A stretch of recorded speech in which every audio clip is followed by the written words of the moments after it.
I just introduced some people. I see we've got Pedro Casimiro in. He's new to the fold. He's based down in KwaZulu-Natal in South Africa. So he'll be joining us going forward. And then we have Barry's back up on stream today, which is great. It's good to see all your familiar faces. So Doug's going to just briefly go through staff retention and what he does in Canada and how we can possibly align some of his messaging with what we're doing, so that we can extend our community as a group. So without any further ado, I think I'm going to hand it back over to Doug, and he can carry on. Douglas, thanks. Thanks, Brian. Can everyone see the slide deck okay? Yes, thanks.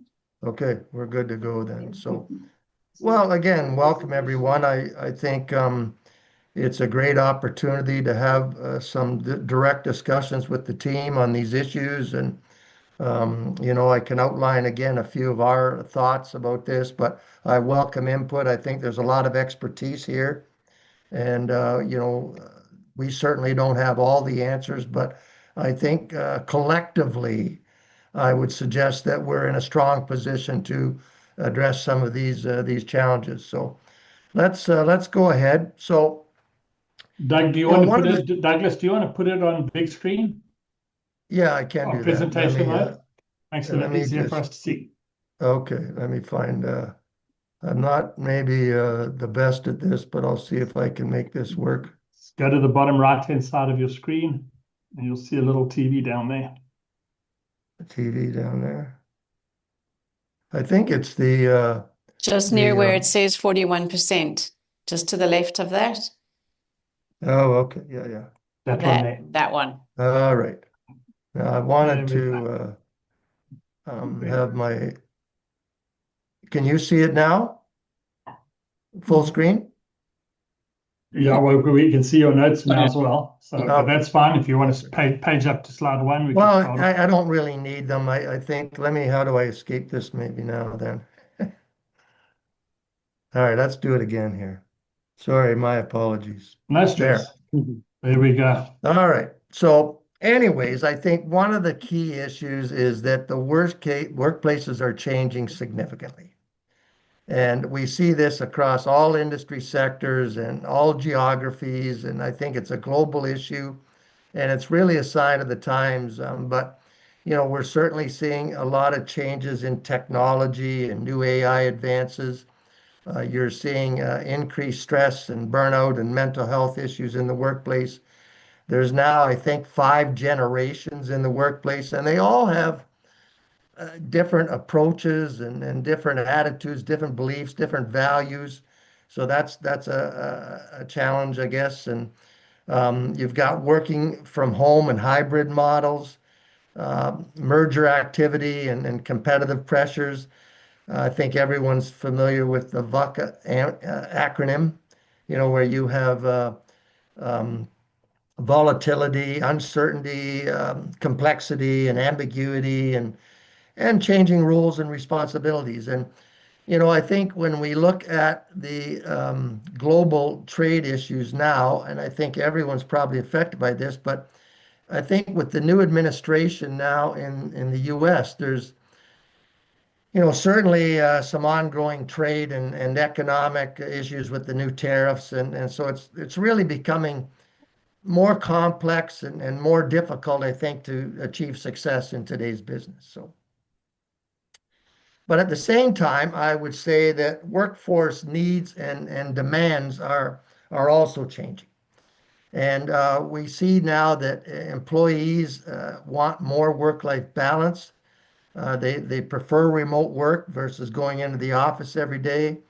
I think they're seeking more meaning in their work. They're seeking more, strong working relationships and trust with the people that they work with. They certainly want career opportunities and growth to be able to stay with any organizations in a long-term basis. They need, some emotional support. They need empathy and caring and understanding, especially I think some of the younger generations in their new career. And of course, they want things like independence and autonomy as well. So, when we look around and we consider all these things, I think that, and this is nothing new, I think, to the group here, but, the challenges that it presents to organizations are disengagement. We're seeing the bulk of the workforce is disengaged in their roles. We're seeing this reflects some of the annual turnover statistics, and this is from the Work Institute, but you can see a steady trend on increasing employee turnover from the year 2009 to, I haven't got the 2024 statistics out yet, but it's certainly trending upwards.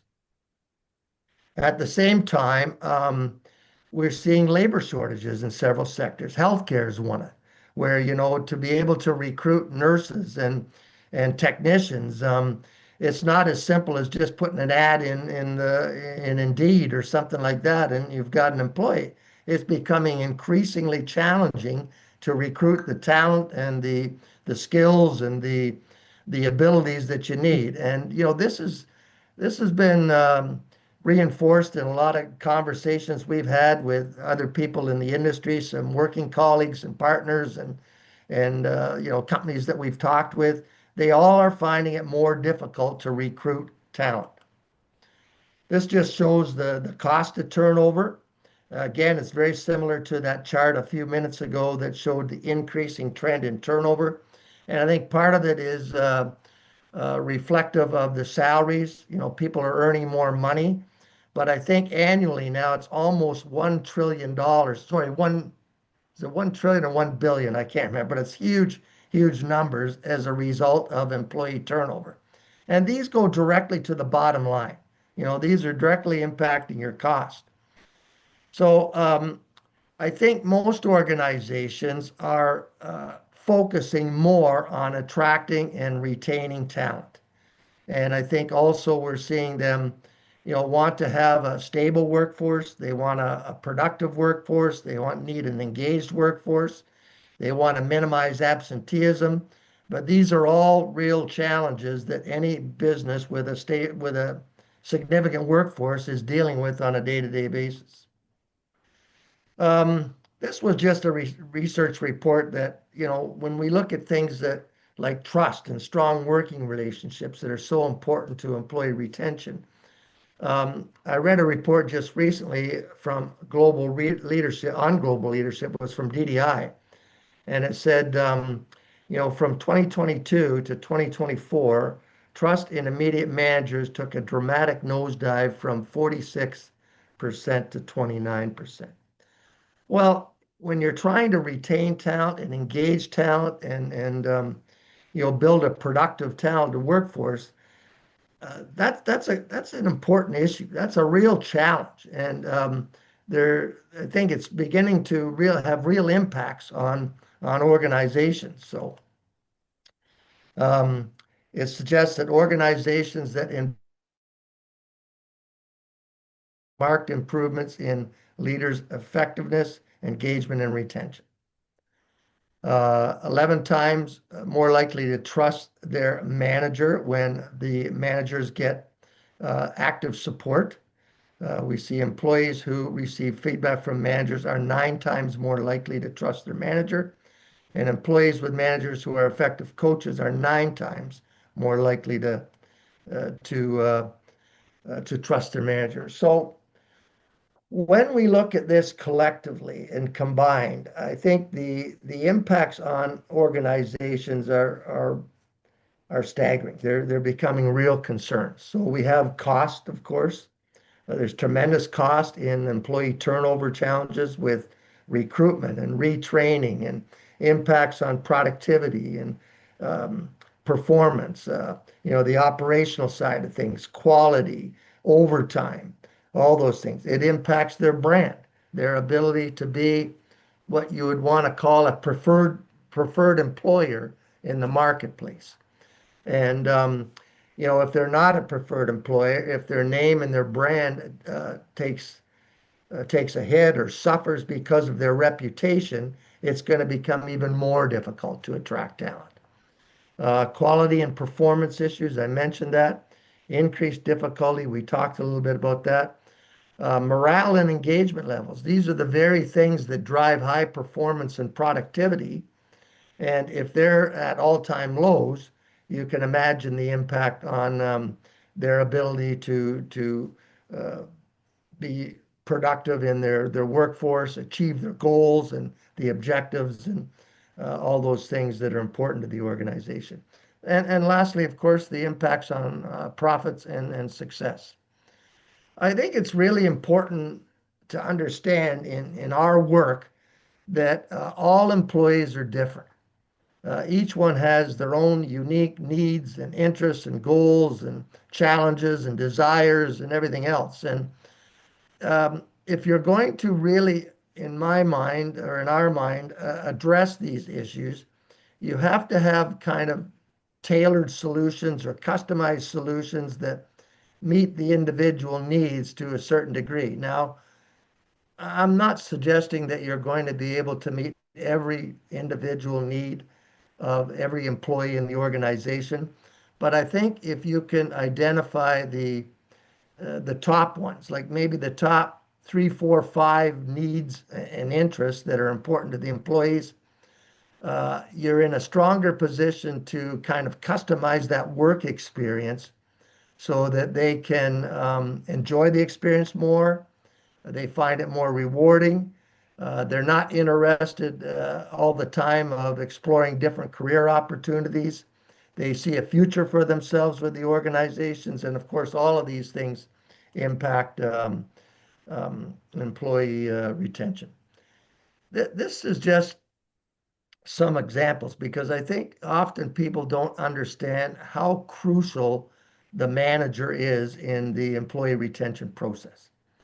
And by that, I mean, the key is that they're really the main people who impact the employee experience because they control and they influence a lot of the drivers that affect, whether an employee is happy with their career or whether they're unhappy with their career. And this slide was just a few examples. So,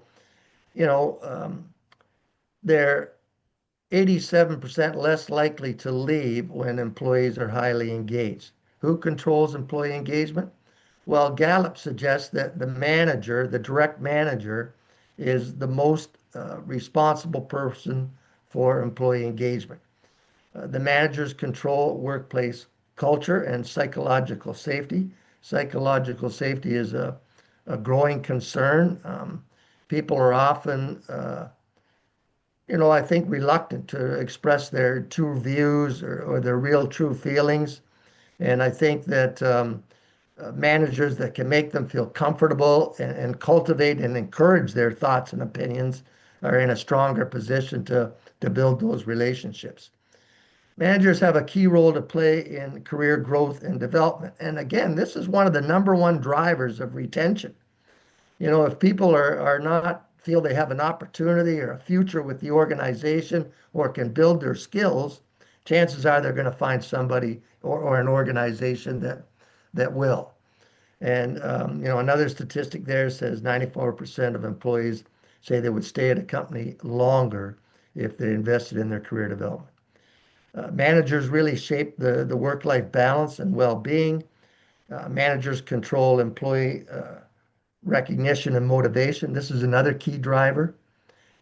So I often like to ask the question when I talk to organizations, well, who's responsible for employee retention? And you sometimes get some confused looks and finger pointing this way and that way.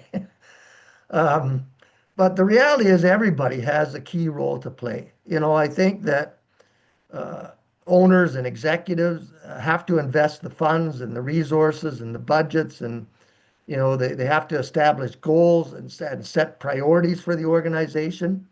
I think human resources has a critical role to play. They monitor trends. They maybe arrange training and development needs. But the manager is probably one of the most critical roles, if not the most critical role, because of these factors. And I think managers don't always understand that. Sometimes, when they're asked about employee retention, the answer is, well, that's an HR function.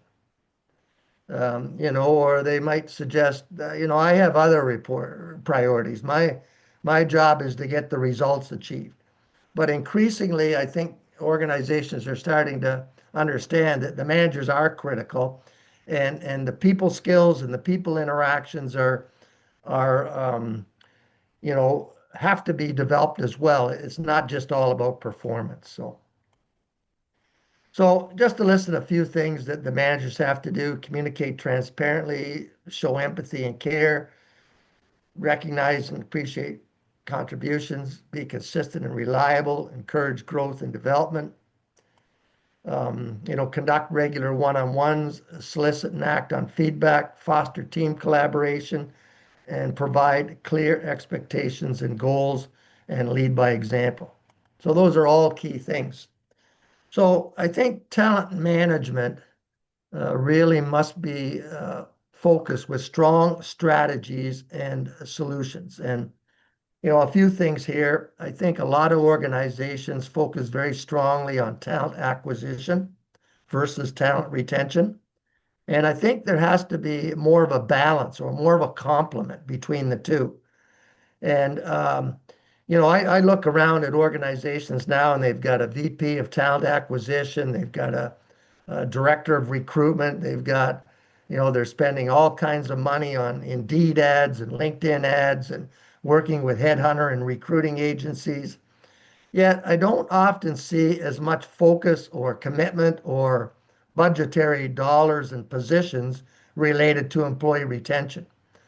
And in my mind, if you have a good employee, it makes sense to retain them. Like, why, if they're contributing strongly, if they're achieving their objectives, you know, they're a team player and they're going above and beyond and all those things, those are the kind of people you want to keep in the organization. So it can't all be about talent acquisition and finding the next and greatest employee. And sometimes new hires don't always work out. So, you know, certainly there's a correlation, a direct correlation when you deal with some of these issues with performance and results. The very same engagement drivers that affect performance and result often affect employee retention. Onboarding is a critical issue as I see it, and I think this is a key area where there needs to be improvement. Our research and studies show that maybe as high as 30 to 35% of new hires leave within the first year or maybe year and a half. So you can imagine you've hired a talented person, male or female. They've come into the organization. You've got great expectations for them. And 6 months later, they're handing in their resignation. And you're left confused and you're saying, well, what happened here? And to me, you can't always point at salary. You can't say, well, they left for a better opportunity. They accepted, you know, the salary, and you know, so it goes deeper than that. It goes more into, you know, what was their experience like? Did they, you know, have a chance to grow? Were they appreciated and recognized? Were they, you know, a good relationship with their manager that they could communicate with? So I think there's certainly room for improvement in that area, and then of course career growth, as I mentioned before. So to me, there's three critical keys where we are in a unique position maybe to help managers. And I think there's a lack of support out there for managers. Oftentimes they're put into a leadership role where they don't really have maybe the skills and abilities related to the people side of the business. They've been great performers, and they've been promoted based on that. But they're, you know, maybe new in the role. They might be a young new leader, and they maybe haven't had full exposure yet to some of the, you know, the intricacies and the complexities of the workplace and workforce needs and things like that. So it's a struggle sometimes for them to motivate and engage and build loyalty and all those things. And I was also going to say that oftentimes they don't get the support that they need. They don't get, you know, the resources or the training or the development or the tools and things like that that can really help them achieve the objectives and build stronger relationships. And so to me, there's these three critical keys. I think the diagnostic tools to be able to understand where the disconnects are, to understand maybe where you as a manager or leader need to grow and develop. I think in addition to that, we can complement that support with some training where we have learning modules and training programs that can help support the growth and development of the managers as they move forward. And I think, as they continue to grow, this provides the base level education and knowledge that they need to be able to, apply these types of principles to their leadership roles. And lastly, processes and exercises. And we have some. I know Better Place to Work has some as well. And I think training is a critical element, but I think, if you do a 4-hour training session with a manager in the morning and expect them to be perfect in applying all these, I think that's wishful thinking. And I think in addition to the training and the diagnostic tools, you need ongoing support. And this is where the processes and exercises come in to be able to provide that ongoing development and support and the key intelligence and building interaction skills and one-on-one discussions and these kind of things that help them understand their people and their team a little bit better. So, this was just one example I put in there. I don't think I'll touch too much on that. Okay, there was the one I wanted. Okay, so that one we just covered. Now, I guess the last slide here that I had was that I think managed to retain our company and Better Place to Work and partners, I think are in a unique position to be that support resource or support organization, if you will, that can help the managers improve and build the skills necessary so that they can achieve the desired results in terms of retention, engagement, also maybe absenteeism challenges, what we're seeing more of as well. But I think, as I mentioned earlier, I don't think managers always get that support, but I think our team collectively is in a strong position to provide that support.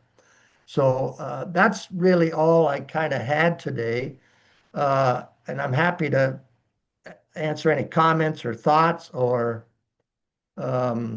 questions or disagreements or whatever it might be. But I'd love to hear your thoughts. You guys are also part of the team. And I don't know if this aligns with your approach and your beliefs a bit, but that's what we're trying to be as a company as we go to the market with these services. Thanks, Douglas. That Any was thoughts very or- helpful. Anybody who wants to have a discussion, comments? Yeah, I'll jump in. Douglas, we actually haven't met officially, but nice to hear you run through your presentation, and you've got I made some really interesting notes. So in this instance, and I think this might lead into what you were saying at the end, you've got, as Managed to Retain, you've got training programs that you take into businesses and help them to actually retain their staff. And your target audience or customer is the manager.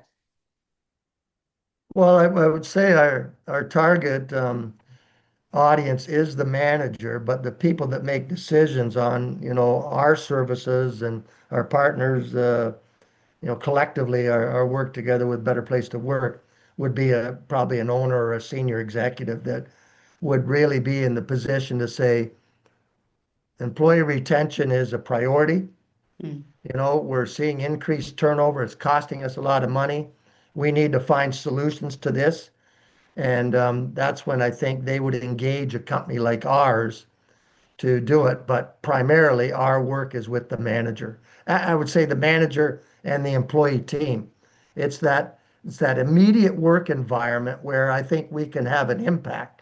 And when I say that immediate work environment, I mean the manager, their employees, and their colleagues within that department that work together on a day-to-day basis. Mm. Okay, so then the synergies now between the diagnostics, the Better Place to Work diagnostics, and then your training program, do we package that up and then like on this forum, say, like for instance, Shay, he's a keynote speaker. He's on stage, he does his magic, he does his personality colors and all that. And it always aligns, the messaging always aligns into an even better place to work. Now, it comes naturally to him because he's the one who founded it. And so my thinking is how to build that more effectively into your training. And then even our teams here can make use of your, not your IP, but your training program, if I'm making any sense here at all, into how they present, because we all have the same desire, and that's to help places be a better place to work. How do we then merge our tools? Yeah, agreed. And I think to package these services together enables us to present a stronger, more comprehensive solution to the customers.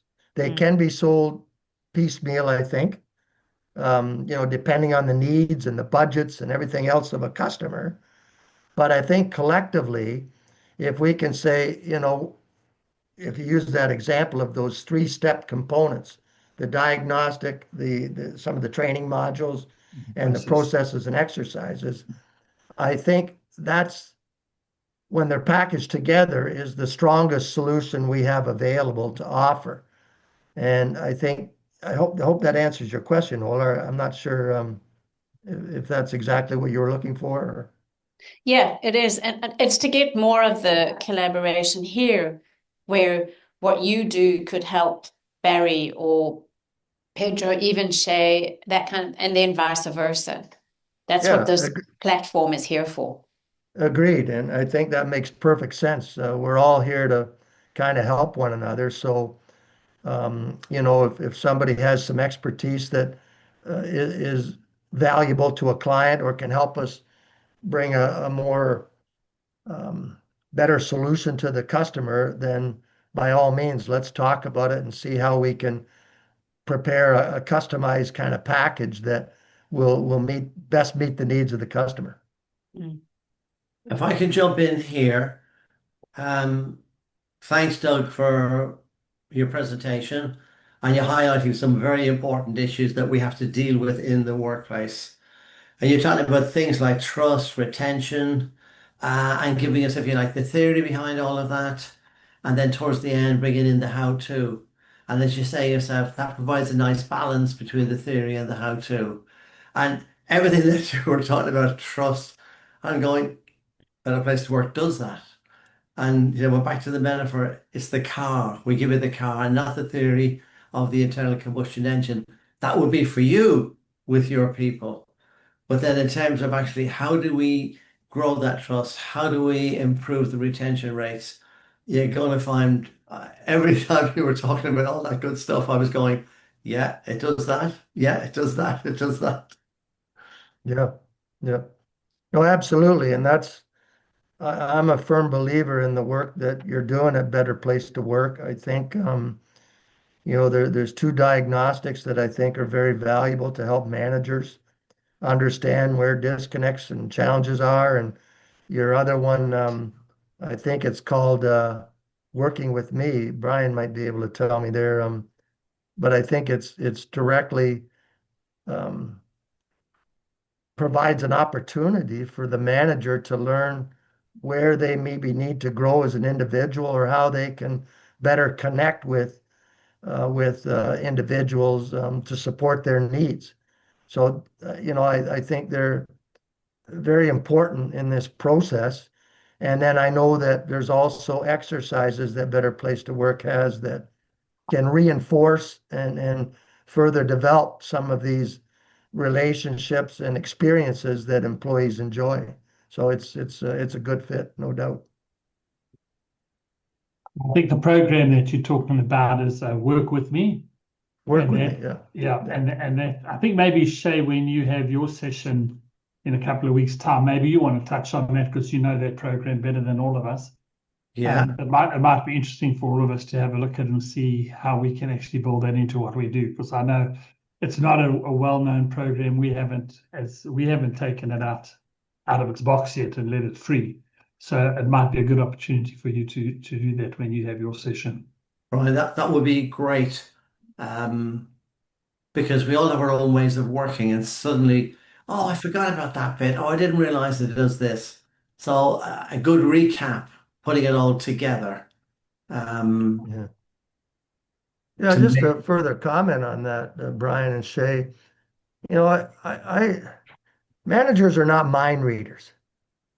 I think they're doing the best they can, and a lot of times there's a lot of demands on them and everything. But unless they have some insights into, how to improve and how to get better and how to, engage and motivate or build some loyalty with employee, they're shooting in the blind a little bit. And I think that this is where the diagnostics can really play a role and provide some insights for them to grow and develop. absolutely, absolutely.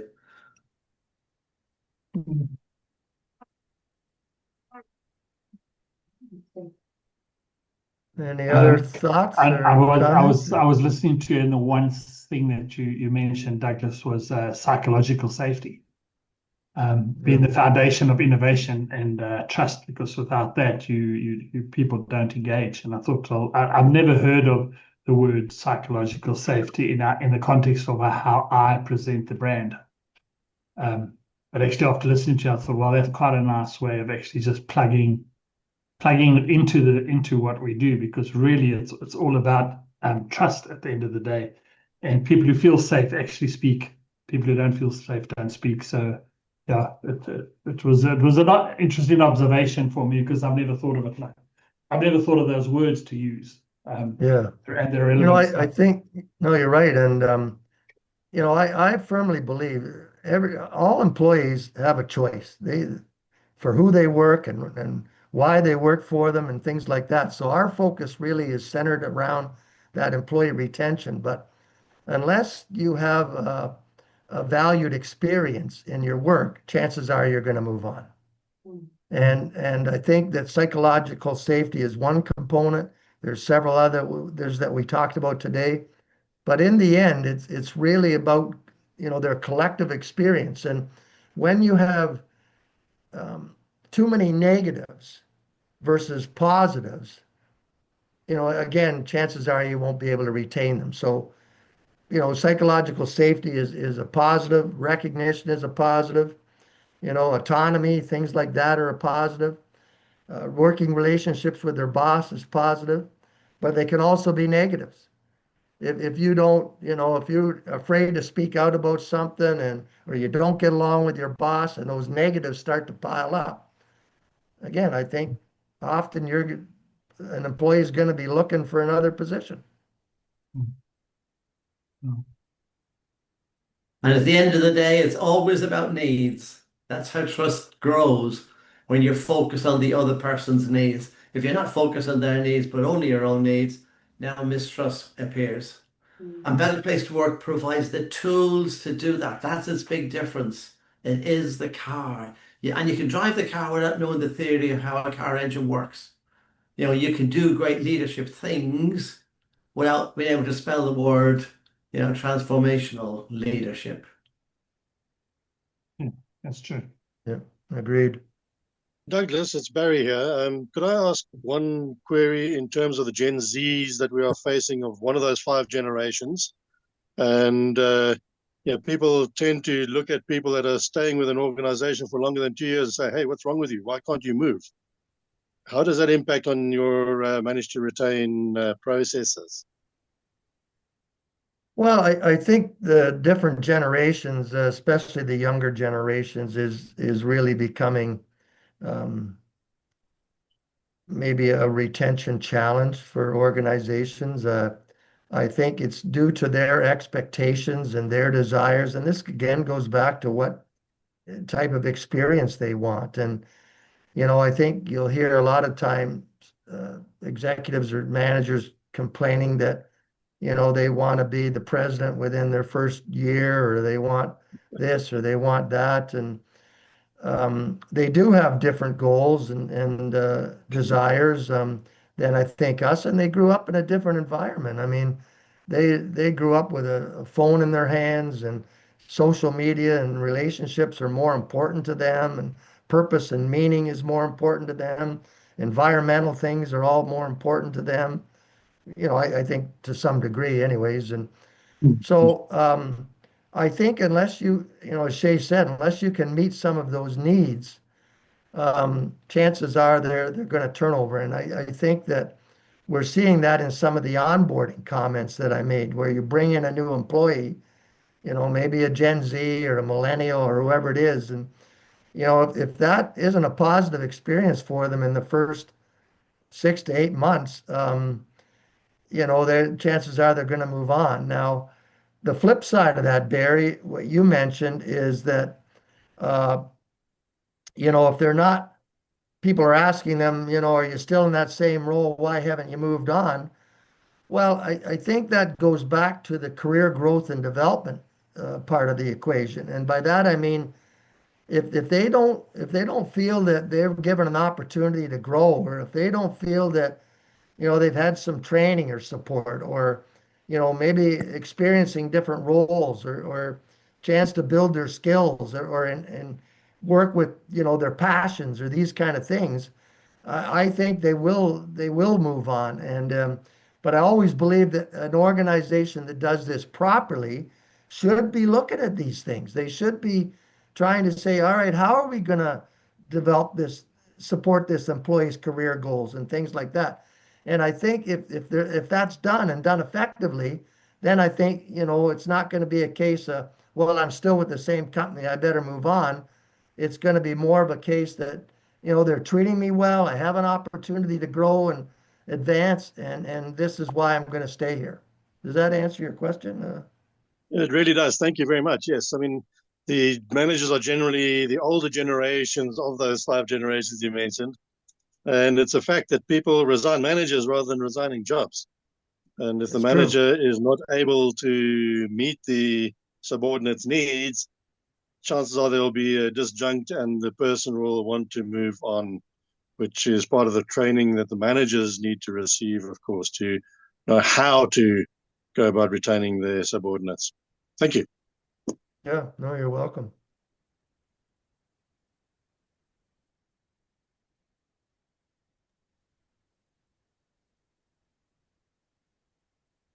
Is there anything you'd like to ask us, Douglas?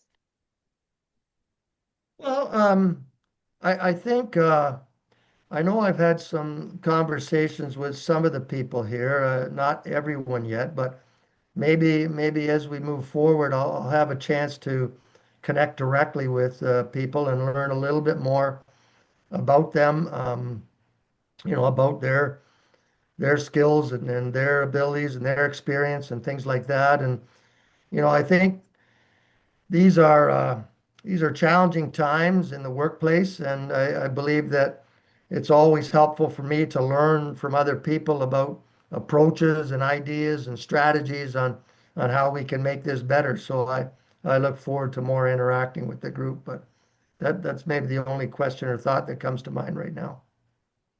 Which is great, because I think that's what it's really about. And I sit in marketing with Kim and Mackenzie, and we're all different generations as well. And I was just smiling and thinking how we've done really well retaining Mackenzie, because she is that Gen Z who's looking for the challenge and the ongoing. And believe me, this group and the extended group give her all of that. So we're happy. She's with us now longer than 6 months. So yay, we'll take that. But it's good to listen to what you're all doing and your approach to your customers, so we can help to align our messaging as a business. Right. It's really, really key to have that kind of communication. We can't assume. there's no point. And each market can be slightly different. So I've made some good notes, and I think Mackenzie might have too, in terms of messaging, to try and help it align a bit to your approach. Yeah.